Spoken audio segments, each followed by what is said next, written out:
If Iran blocks the Strait of Hormuz, what impact will it have on the entire world? Uyu mugabo utangiye wumva nuri kudusobanurira ibijyanye n'umuhora wa Hormuz, umuhora unyuramo ibikomoka kuri petroli biva mu burasirazuba bwo hagati, ariko umuhora kuri iki gihe bivugwa yuko Iran yamaramaje ufunze munsi y'amazi yaho, bashyizemo amamine ndetse baniyamiriza buri gihugu cyose gishobora kuba cyanyuza ibicuruzwa byacyo ari yuko ubwato buzaraswa.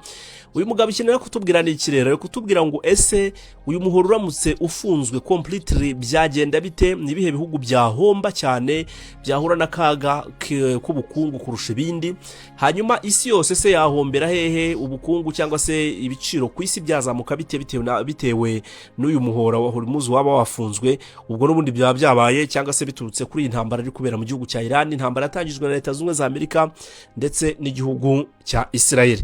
Reka tubirebeho rero, uyu mugabo araduha ingero atwereka mu mibare amajanisha ukuntu ibintu bimeze, ndagenda ngufasha kugenda nawe ubyumva. Niba wajyaga wibaza uyu muhora wa Hormuz usobanuye iki mu bukungu bw'isi, nibyo ngiye kukubwiraho. Niba wajyaga wibaza ingaruka bizatugeraho twese nk'abatuye mu isi kubera no muhora wonyine, nibyo tugiye kuvugaho muri aka kanya. Reba kwa subscribe kuri Beacon of Hope Magazine TV. Nitwiringi Imana Patience, reka twumve umugabo ibyo avuga. Aravuga mu cyongereza, inshyire mu kinyarwanda ubundi tugendane muri ubwo buryo. The Strait of Hormuz, what impact will it have on the entire world, and which country will be affected the most? Atangiye nawe yibaza ikibazo ati umuhora wa Hormuz uramutse ufunzwe complete ugafungwa, ni ibihe bihugu byahura na kangaratete ku buryo byagudu kurutirwa umugongo kurusha ibindi, ariko kandi no mu rwego mpuzamahanga isi yahura na kaga kangana iki? Reka twumve. First, let's understand what the Strait of Hormuz actually is. Kugira ngo tubashe kumva neza ibijyanye n'ingaruka bishobora kuzagera ku isi, reka tubanze dusobanukirwe uyu muhora wa Hormuz ubundi ni iki, ubundi uherereye he, ungana iki, ukora gute. It is a small area of just 33 kilometers located between Iran, Oman and the UAE. Akangaka na agace gatoya cyane gafite ibirometero bitarenze 33 bya kilometero nyine kare, hanyuma ni kilometero kare ni kilometero zitarenze 33, na agace gaherereye cyangwa se gasangiye gahuriho n'ibihugu bigera kuri bitatu, ni igihugu cya Iran, igihugu cya United Arab Emirates, ubwo Leta Zunze z'Abarabu ndetse n'igihugu cya Oman. By'umwihariko ibihugu bitatu bihuriye kuri uno muhora wa Hormuz, igihugu cya Iran nicyo kinini kubirusha, ariko ibindi byose no duhugu duto ndabona nka Oman, nkabona na Leta Zunze z'Abarabu, ni ibihugu bitoya ariko byose bihuriye kuri uno muhora. Iyo urebye ku ikarita y'isi tubibona. It is a narrow sea passage through which almost 20% of the world's oil supply flows, nearly 17 million barrels every day. This oil comes from This oil flows. Nearly 17 million barrels of the world's oil supply flows. Nearly 7% of the world's oil supply from 8 countries. Nearly 70% of the world's oil. Nearly 17 between Iran, Oman, and the UAE. It is a narrow sea passage through which almost 20% of the world's oil supply flows. Ahangaha rero muri aka gace ka Hormuz niho ibikomoka kuri peteroli bikenerwa hose mu isi, byibuze 20% by'ibikenerwa mu isi yose binyura muri uyu muhora wa Hormuz. Nearly 17 million barrels every day. Ahangaha umwihariko hari kandi nuko byibuze utugunguru tugera kuri miliyoni 17 tw'ibikomoka kuri peteroli na ahangaha tunyura buri munsi. This oil comes from 8 countries located in the Persian Gulf. Hanyuma iyi oil cyangwa se ibikomoka kuri peteroli binyura muri no muhora Hormuz byose biba bivuye mu bihugu byo mu burasirazuba bwo hagati, by'umwihariko ibihugu 8. Reka twumve byari byo. Iran, Iraq, Kuwait, Bahrain, Qatar, Saudi Arabia, and the UAE for the United Arab Emirates. Ngira ngo mwabyumvise yuko ni Iraq, ni Iran, ni Kuwait, ni Saudi Arabia, Arabia Saudite, ni United Arab Emirates, Leta Zunze z'Abarabu, na Oman, na Qatar, ndetse n'ibindi bihugu nyine bigera kuri bingahe ko ni bihugu bigera ku 8 nkuko yaramaze kubivuga. Saudi Arabia, Kuwait, and Qatar. 90% of their oil exports pass through this narrow route to reach the rest of the world. Hanyuma hari bihugu bitatu, Saudi Arabia, Iran na Qatar. Ibi bihugu batubwira yuko 90% by'ibikomoka kuri peteroli bohereza hirya no hino mu isi byose binyura muri no muhora wa Hormuz. If Iran blocks the Strait of Hormuz, following countries will suffer the most damage. Iran rero iramutse ifunze umuhora wa Hormuz burundu, dore ibihugu bishobora guhura n'akaga kurusha ibindi. First is India, because igihugu cya mbere ni igihugu cy'Ubuhinde. Ka twumva impamvu. Imports 85% of its oil, and 60% of that comes from Middle Eastern countries like Iran.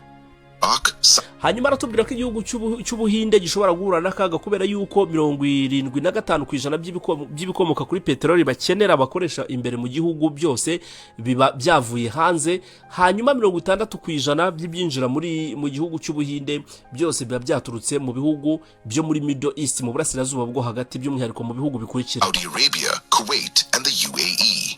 bimwe biba byavuye muri Iraq, ibindi bikava muri Saudi Arabia, ibindi bikava muri Leta Zunze Ubumwe z'Abarabu bikagenda byerekeza mu gihugu cy'ubuhinde. Ubwo urumva 60% byose bituruka muri iriya nzira, iramutse ifunzwe 60% yahita iburaho inyura. Fuel prices in India would skyrocket, and as a result, everything related to oil in all industries would face severe disruption. Industries could shut down, there would be job losses, and the economy would be severely affected. Aha rero mu gihugu cy'ubuhinde nta kindi gishobora kuzabaho usibye kuba ibikomoka kuri peteroli byabura, ibiciro byabyo bikazamuka, hanyuma ibintu byose bikoresha ibikomoka kuri peteroli birimo nk'inganda bigatangira guhura n'akaga, ibyo bikagira ingaruka n'ubundi ku ibura ry'akazi, abantu bagatangira guhura n'ubushomeri, hanyuma igihugu kigahita kisanga mu bihe bikomeye by'ubukungu. Nuko byagenda ku gihugu cy'ubuhinde. The second most affected country would be China. China is the world's largest oil importer.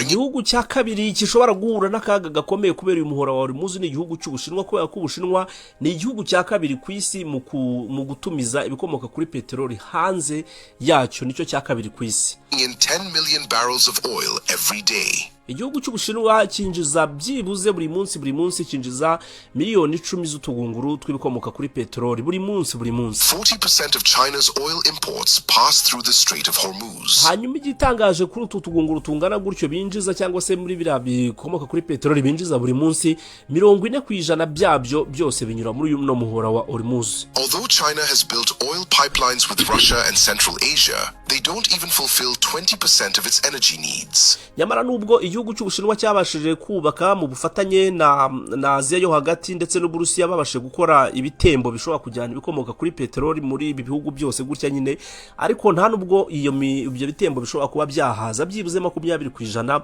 by'igihugu cy'Ubushinwa gikenera gukora bishingiye ku bikomoka kuri peteroli. Urumva ko baba bari mu kangaratete. So if the Strait of Hormuz is blocked, China's economy could suffer a massive blow.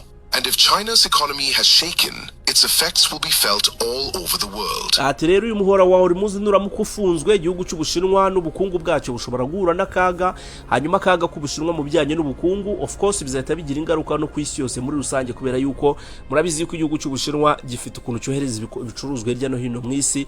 Ubwo urumva ko cyaramutse kikubise hasi mu by'ubukungu kaba kabaye hirya no hino mu isi, natwe byahita bitugiraho ingaruka. The third most affected country would be Japan, as it imports 90% of its oil and 75% of that hanyuma igihugu cya gatatu ikindi gishobora guhura n'akaga gakomeye cyane n'igihugu cy'Ubuyapani, uko 90% bakenera mu gihugu kugira ngo babeho by'ibikomoka kuri peteroli byose babikura hanze. Hanyuma 75% by'ibyo 90% bituruka hanze byose bigera mu gihugu cy'Ubuyapani binyuze mu muhora wa Hormuz. The fourth most affected country would be Saudi Arabia. Igihugu cya kane gishobora guhura n'akaga na Arabia Saudite. 80 to 90% of Saudi Arabia's oil goes to the rest of the world through Strait of Hormuz. Ikintu gitangaje ku gihugu cya Arabia Saudite nuko hagati ya 80% na 90% by'ibyo bohereza hanze bikomoka kuri peteroli, ibi byose iyo bigiye kujya hanze ku masoko yo mu bihugu bindi anyura mu muhora wa Hormuz. While only 10% goes to Europe via its Red Sea coastline. Busanzwe 10% ryonyine ry'ibikomoka kuri peteroli biva mu gihugu cya Saudi Arabia, ibi ngibi binyura hari indi nzira ica mu nyanja y'umutuku bigahita bibasha kuba byajya mu bindi bihugu, ariko ni 10% gusa ryonyine, ibindi bisigaye irindi janisha ryose rinyura ku muhora wa Hormuz. This choke point is blocked. Saudi Arabia's economy will be heavily impacted. Imagine that a country suddenly loses 80 to 90% of its revenue. What would happen to it? Something similar could happen to Saudi Arabia. Aroni hatubwira ati rero tekereza ibintu bishobora kuba ku gihugu cya Arabia Saudite kiramutse gifungiwe 90% hagati ya 80 na 90% ry'ibyo cyohereza hanze, ukuvuga ngo ubukungu bwacyo ibyo binjizaga ku gipimo cya 80 na 90% byaba bimaze kwiboroka, bagasigarana 10% konyine kajya mu Burayi kanyuze mu nyanja y'umutuku. Ubwo ibyaba kuri icyo gihugu byaba bimeze gute? Nakangaratete.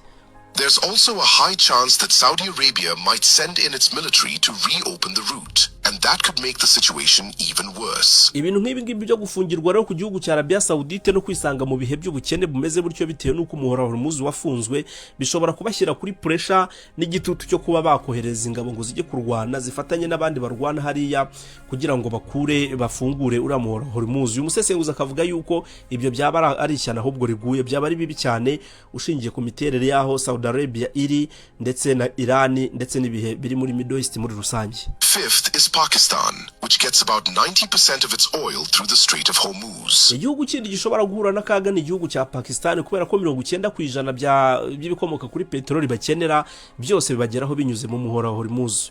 This oil meets around 27% of the country's energy needs. Hanyuma igihugu cya Pakistan 27% by'ibyo bakenera byose biba byanyuze nyine hariya muri Hormuz. No kuvuga ngo baramutse bahafunze 27% by'ibikomoka kuri peteroli bikenewe mu gihugu cya Pakistan byabura, urumva nawe Kaga babahuye nako. So if the route is blocked, prices in Pakistan could rise sharply. But there's an interesting twist. Since Pakistan shares a border with Iran, and several government reports suggest that 35% of Pakistan's diesel comes unofficially from Iran. Aha rero hari ikindi kintu gishobora gushoboka mu gihugu cya Pakistan kubera ko igihugu cya Pakistan gihuza imbibi n'igihugu cya Iran. Baratubwira yuko uko byagenda kose hashobora guhita hatangira kubaho uburyo bwo gucuruza ibikomoka kuri peteroli mu buryo butemewe n'amategeko, ubwo abantu bazajya bambuka bava muri Pakistan bajya muri Iran bakajya kuzana ibicuruzwa ibikomoka kuri peteroli ko mu buryo butemewe, kuko batubwira yuko n'ubusanzwe 35% bya diesel zikoreshwa mu gihugu cya Pakistan akenshi ngo zavuye muri Iran kandi ugasanga biba byakozwe mu buryo utemewe n'amategeko, harimo ibintu byamaguye. Ibi rero byahita bizamuka mu gihe n'ibiciro by'ibikomoka kuri peteroli muri Pakistan byamaze kuzamuka cyane. So if the strait is blocked, Pakistan might turn to Iran for oil, either quietly or through an official deal. Next in line is the UAE, because as nearly as 72% of its oil exports rely on the Strait of Hormuz. Hanyuma noneho ikindi gihugu gishobora guhura n'akaga ni Leta Zunze Ubumwe z'Abarabu, kuko nazo ziri neza noneho kuri umuhora wa Hormuz, aho batubwira yuko 72% by'ibikomoka kuri peteroli bikuva muri Leta Zunze Ubumwe z'Abarabu byoherezwa hanze, byose binyura mu muhora wa Hormuz. The country does have a backup option, the Habyan-Fujairah pipeline, which allows it to bypass the strait and export up to 60% of its oil.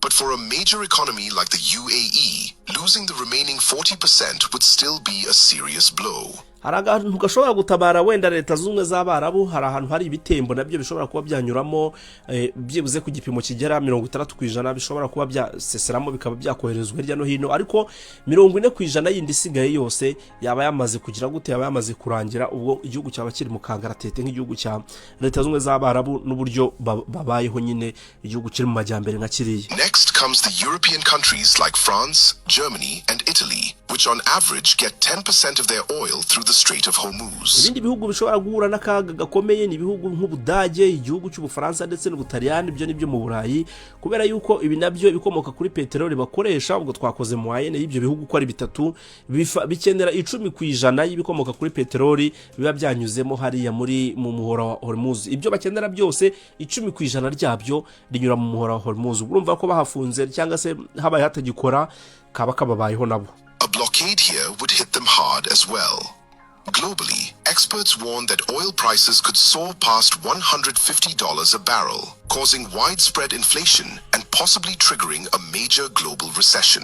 Aha rero batubwira yuko ubushakashatsi cyangwa se abasesenguzi mu by'ubukungu bavuga ko bashingiye kuri situation ihari byanze bikunze hari ahantu ntiharamuka hafunzwe akagunguru ka peteroli k'ibikomoka kuri peteroli gashobora guhita gatumbagira kagatangira kubarirwa hagati y'amadolari 100 n'amadolari 150, mu gihe n'ubundi kari munsi y'amadolari 100 nabwo tuvuga ngo peteroli bihenze, ariko kuri iyi nshuro naho biramuka bibaye kazahita kazamuka kajya hagati y'amadolari 100 n'amadolari 150, n'amadolari atari makeya ku kagunguru kuko iyo ryaba ritumbagira ari ku rwego rwo hejuru. Ejo bundi mu gihugu cya Irani umuvugizi w'izi ngabo zishinzwe kurinda impinduramatwara yavuze yuko abanyamerika n'abanyayisirayeli badahagarika ibintu byo gukomeza kurasa ku bikorwa remezo bitunganyirizwamo ibikomoka kuri peteroli, nabo baza gutangira kurasa kuri ibyo bikorwa remezo mu bihugu by'ibifatanyabikorwa bya Leta Zunze Ubumwe za Amerika, bagatangira kubishwanyaguza. Asoza ababwira ati niba mwiteguye kugura akagunguru k'ibikomoka kuri peteroli ku madolari 200